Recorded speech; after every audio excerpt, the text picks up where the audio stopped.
Hey y'all, of course this is Bishop McLaughlin. I'm in my office here, I'm chilling. I told you that I'm gonna start doing something real soon. This is what I'm gonna start doing real soon. I'm doing it right now. Wednesday night, just past Wednesday, rain fell like I've never seen it fall before. Just the bottom fell out. And I preached a message. I heard it was gonna rain, but I didn't see it.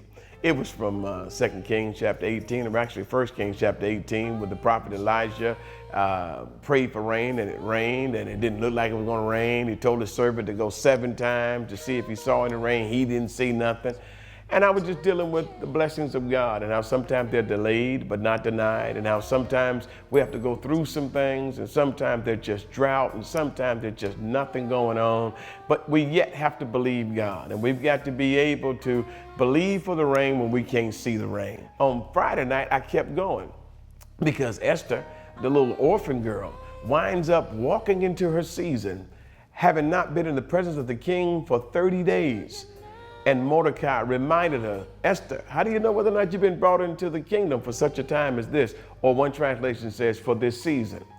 And there are a whole lot of people who are right now stymied, or not working in ministry, not doing what they could do because of things that are going on in their life, because they haven't been with the king. They haven't been with the Lord. Esther for 30 days had been with the Lord, but then Mordecai say, I need you to go and represent your people and do that which you were brought into the kingdom for.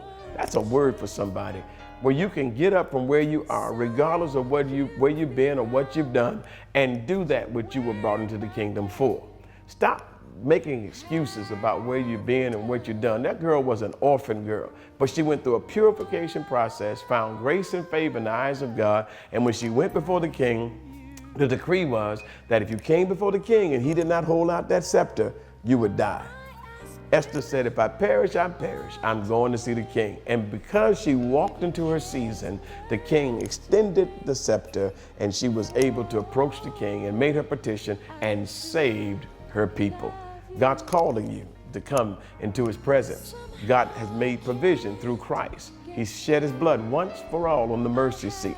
So now we can come boldly unto the throne of grace, not judgment, the throne of grace, to find grace and mercy to help us in our time of need. All right, we walk right from Wednesday to Friday to Mother's Day. Oh, and I preach from the topic, that's one bad mother. Hush your mouth. But I'm talking about mothers. Y'all can dig it. That's one bad mother.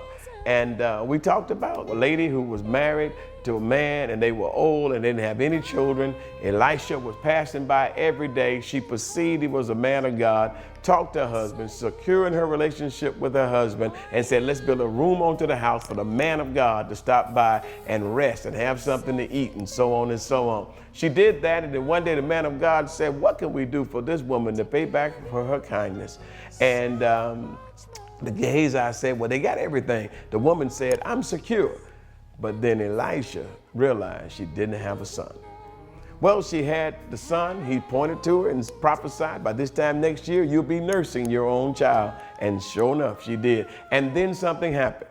One day while working in the field with his dad, the boy cries out, my head, my head. And then the father sends the boy home to his mother. He says, take the lad to his mother. And on his mother's lap, this boy dies right there on his mother's lap. And the mother immediately takes the boy like a bad mama would, knows what to do, lays him on the prophet's bed, runs to the prophet, gets the prophet, comes back, and the rest is history. The boy is raised from the dead, and God gives this woman her son back. Every good mother knows how to go to God on the behalf of their child.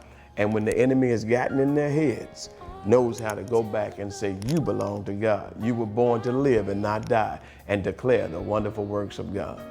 If you've ever prayed for somebody, if you ever had somebody who's gotten jacked up, who's lost their mind with the things of the world, this message is for you. Not just for Mother's Day, but it's for you, for anybody that's praying for anybody.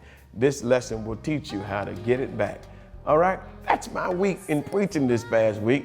And I'm looking forward to next week, and I'm looking forward to the week after that, and the week after that, and I'm looking forward to talking to you like this every now and then. I don't know when I'm gonna let y'all in my office as regular as I am, but you know, maybe some different candy shots, different places, but this is where I hang out.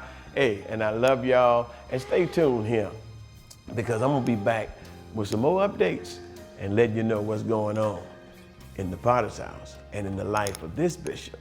Hey, I'm Bishop Vaughn McLaughlin. You be blessed. See y'all later, huh?